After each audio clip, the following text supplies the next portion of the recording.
நாராயணனை எதிர்த்த ஹிரண்யன் சுக்குநூறாகி போனான். கிருஷ்ண பரமாத்மாவை எதிர்த்த கம்சன் பூண்டற்று போய்விட்டான். முருகனை எதிர்த்த சூரபத்மன் இருக்கும் இடமே தெரியவில்லை. இப்படி ஆண்டவனை எதிர்த்து அழிந்து போன 3 அறிவிலிகளையும் எண்ணி பாருங்கள். ஐயா, நீங்க சொல்றது தவறு. என்ன தம்பி, இங்க வாப்பா. நான் சொன்னதுல என்னப்பா தவறு?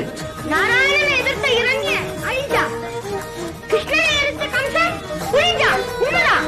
ஆனா முருகனை எதிர்த்த சூரபத்மன் அழியவும் இல்ல, அவன் அழியவும் இல்ல. என்னப்பா இல்லாத ஒண்ணு புதுசா சொல்றியே? பெரிய பெரிய அறிவாளிகள்லாம் சூரபத்மா அழிஞ்சுட்டா தானே சொல்றாங்க. நீ சின்ன பையன் இல்லைங்கிறியா? அது எப்படி? நாராயணனை வணங்கும் போது இரண்யனை வணங்குறாங்களா? இல்ல. கிருஷ்ணனை வணங்கும் போது கம்சனை வணங்குறாங்களா? இல்ல. ஆனா முருகனை வணங்குறப்போ சூரபத்மனையும் சேர்த்தே வணங்குறாங்க. எப்படி?